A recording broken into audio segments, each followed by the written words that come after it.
St. George is famous for slaying a dragon in 275 A.D.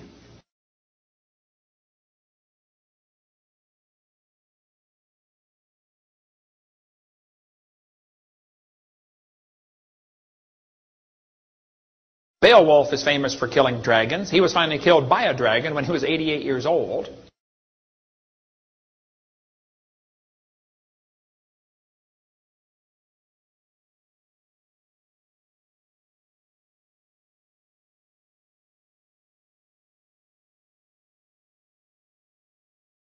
But the Beowulf story, when they translate it to modern English, says, Beowulf killed Grendel the dragon by pulling off one of its arms, and the creature bled to death. What a strange story. Pulled off his arm. Well, most folks that study the T-Rex will tell you his front arms were pretty weak and puny. And I don't know if this was the dragon they're talking about or not, but probably if you could ever get a way to get a hold of it, you could probably jerk one of his arms off.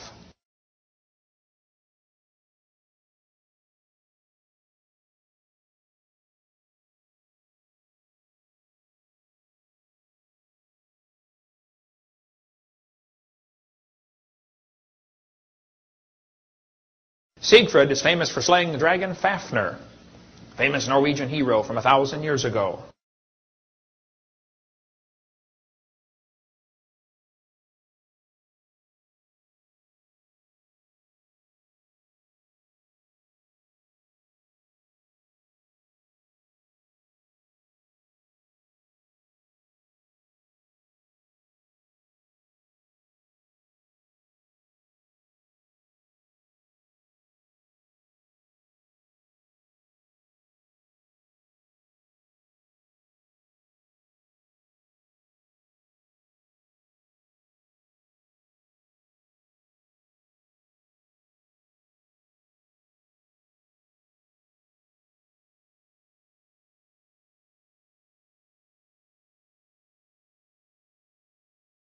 Marco Polo lived in China for 17 years. When he came back, he reported the emperor is raising dragons to pull chariots in his parades.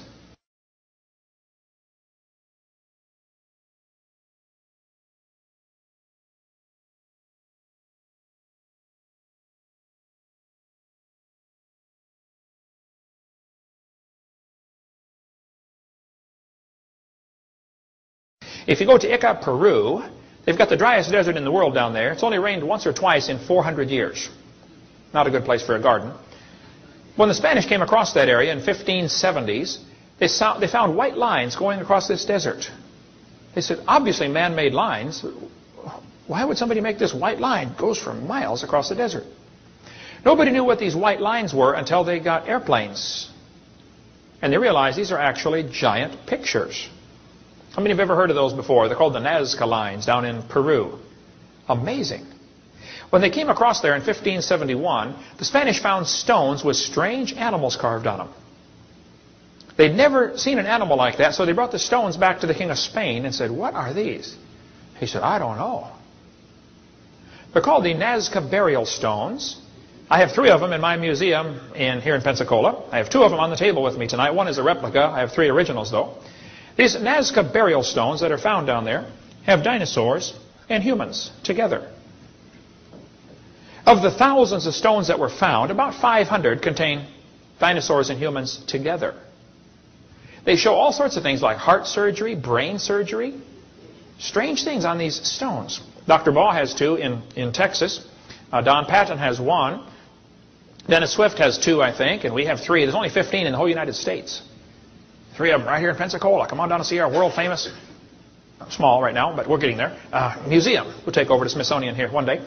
Anton Willette's a friend of mine. He went down there and spent 8 months studying the Ica stones. Dennis Swift is a pastor in Oregon. He goes down there every year, talks to Dr. DeCara.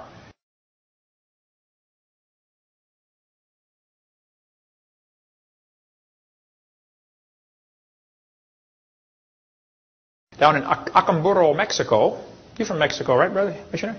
You ever been to Acamburo? You know where that's at? Go to Mexico City, turn right, go about an hour and a half. Middle of nowhere. You've been to Mexico City? Okay, thank you, son. That's good. And you're his son. Okay, amen. In Acamburo, Mexico, they found 56,000 ceramic figurines of dinosaurs and people together. The people in the town are real quiet about it, because it just really upsets all the theories about evolution.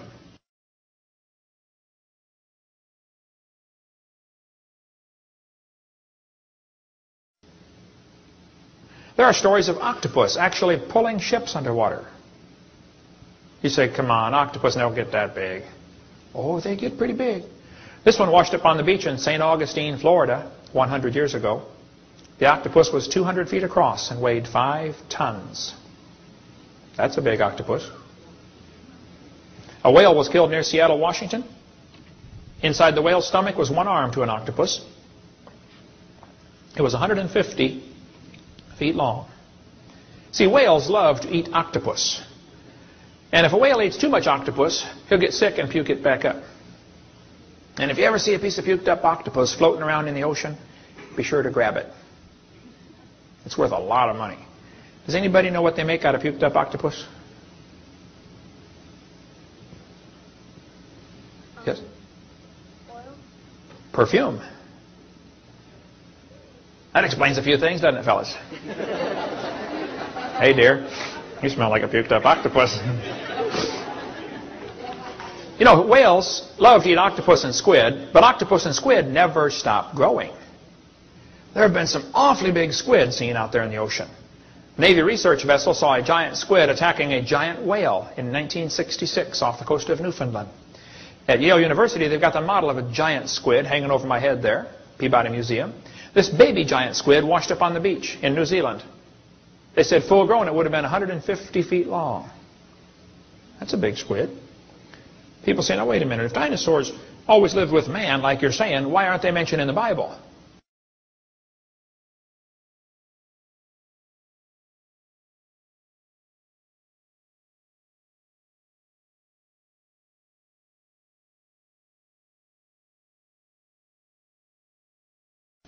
Well, they are.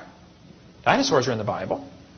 Now, the word dinosaur isn't used. That word wasn't made up till later, you know. But they're called other names, which I'll show you. If you get the book of Job, the book of Job has 42 chapters.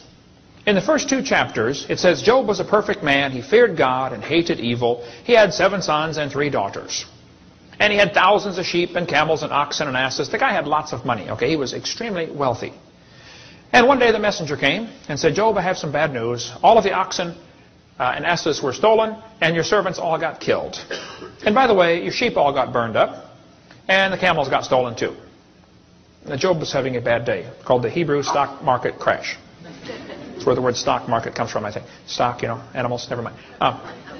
Another messenger came and said, Job, guess what? All 10 of your kids just died. Then Satan gave Job boils from the top of his head to the bottom of his feet. And to top it off, his wife turned against him. Job's really having a bad day.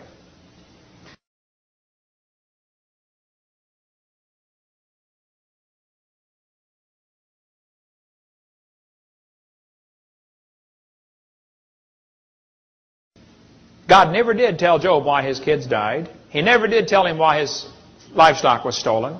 He never did tell him any of that. All he did was ask him question after question after question. Hey, would you keep serving God if everything went wrong and you never found out why? Job did.